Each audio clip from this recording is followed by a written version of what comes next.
আমরা আমাদের নারীর রাজনৈতিক ক্ষমতায়নে জাতীয় সংসদে সরাসরি ভোটে নারীর প্রতিনিধিত্ব দরকার।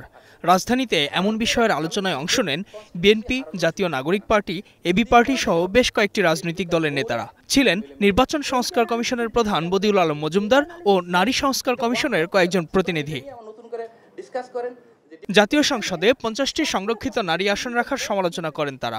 নির্বাচন সংস্কার কমিশনের প্রধান বলেন, 100 আসনে শুধু নারীদের সরাসরি ভোটের ব্যবস্থা করতে হবে, নইলে আগামী নির্বাচনে ব্যাপকভাবে মনোনয়ন বাণিজ্যের শঙ্কা জানান তিনি। এটা যদি 100 আসন বাড়ানো হয় তাহলে একই জিনিস হবে, সেই করুণার পাত্র হবে নারীরা এবং ফায়দা দেবে এবং বিভিন্ন রকম এবং গুরুতর মনোনয়ন বাণিজ্য।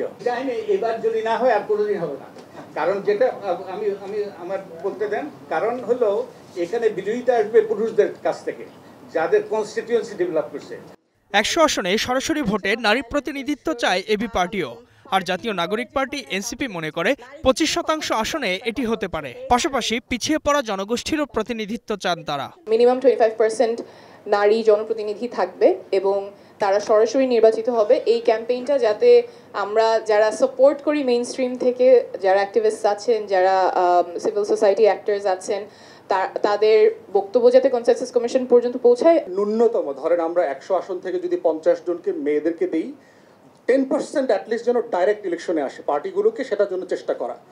দ্বিতীয় অপশন হচ্ছে এই 10% যদি আপনি ডাইরেক্ট ইলেকশনে দেন মেয়েদেরকে, তার public safety, security, facilities, accessibility, এটার জন্য আরবান সিটগুলোকে নমিনেট করা দরকার বলে আমি বোধ করি।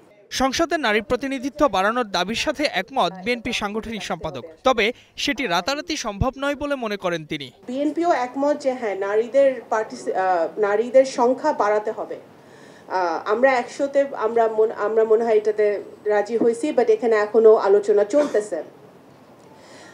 আর যেটা আমি প্রথমে মনে করি যে এটা প্রথমে প্রত্যেকটি রাজনৈতিক দলের ইন্টেনশন থাকতে হবে যে আমি আমার নারী এমপিদের সংখ্যা বাড়াতে চাই। এটা অটোমেটিক বাড়ে না। এটা কনস্টিটুয়েন্সিতে যখন কেউ যায় এটা অনেক কঠিন ব্যাপার, কেউ কাউকে জায়গা দিতে চায় না। সংসদে নারীর অংশগ্রহণ বাড়াতে সব রাজনৈতিক দল ও সরকারকে চিঠি দিতে সুশীল সমাজের প্রতি আহ্বান জানান এই বিএনপি নেত্রী। নারীদের তো কোনো বেসিক মর্যাদাই নাই বাংলাদেশে। Ijazur Rahman, star news.